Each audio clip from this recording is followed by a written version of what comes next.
अच्छा मौका पे आयल बनी हेलो और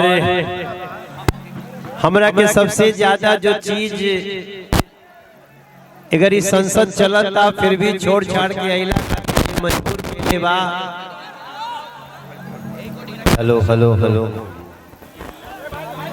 तो जो चीज हमके बहुत हमरा दिल के बड़ा खिंचला कि देखा शादी ब्याह तो सबकर होला, लेकिन अपने शादी के अवसर पे और भी कोई गरीब बेटी के शादी करावता।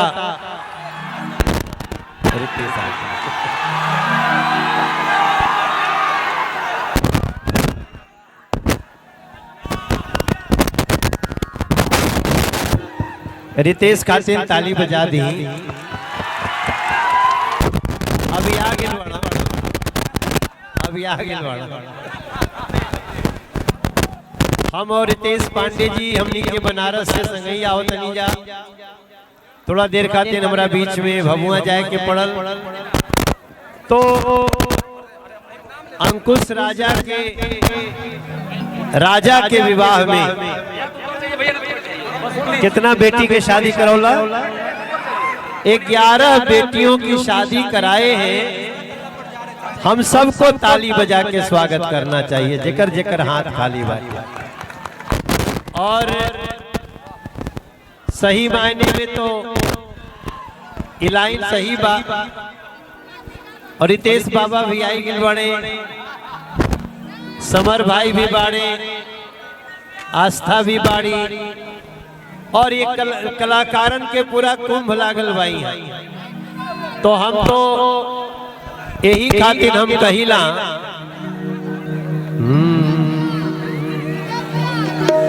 अरे माटी को सोना करने,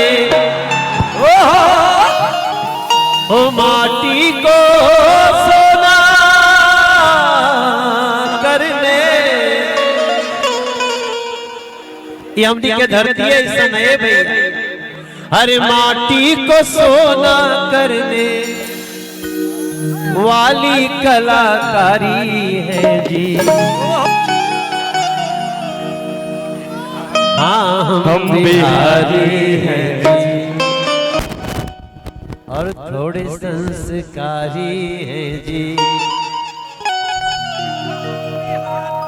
अरे अकेले चाणक्य जैसे 100 पे भारी है जी। कि हाँ हम बिहारी हैं जी, संस्कारी हैं जी।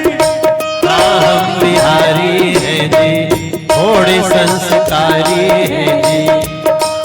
अरे कुंवर सिंह जेपी जैसे, कुंवर सिंह जेपी जैसे, अरे बाकी क्रांतिकारी है जी।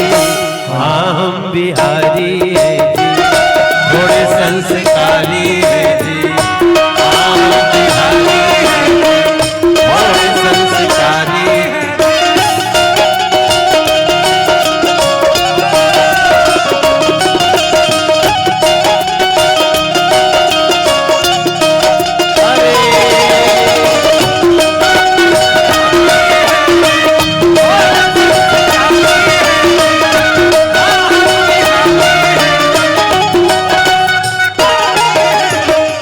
दिल्ली बॉम्बे दुबई लंदन हमसे गुलजार रहते।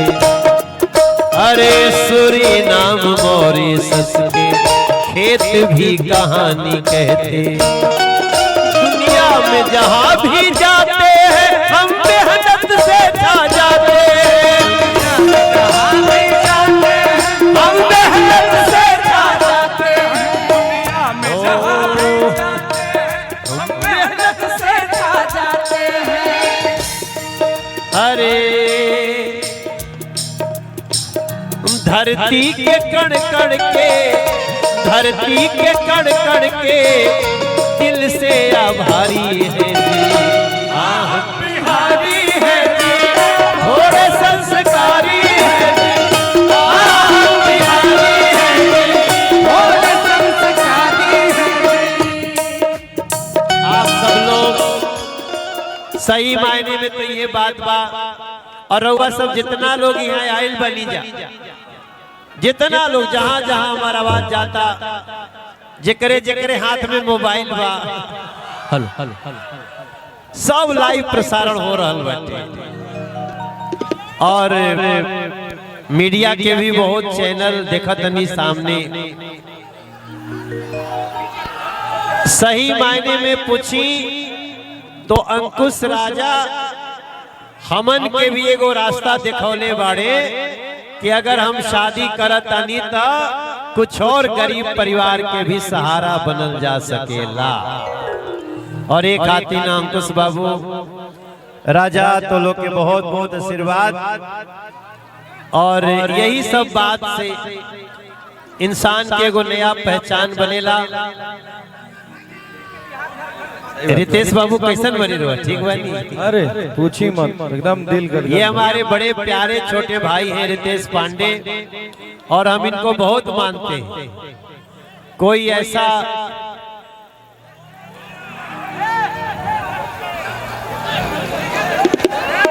नाप का पैमाना नहीं है जो नाप सके कि हम रितेश पांडे को, या जो भी आप लोग भोजपुरी जितना लोग गावत बढ़ जा, हम आप लोग पे बहुत क्लोजली नजर रखीला। और काम ऐसा करे के बाटे कि एक गाना भी हमनी के बिहार के सिंगार बन जाए, ऐसा काम करत रह जा। और रउआ सबके जे आवाज सुनत नहीं जा, सब लोग के जे हमरा से उम्र में छोट बा ओकरा के आशीर्वाद बा, जे उम्र में बड़ बा ओकरा के जोर जोर जोर के प्रणाम बाटे। बहुत बहुत धन्यवाद। और हम बानी ये जिया बैठल बानी, हम रितेश पांडे के देतनी। लहो बाबू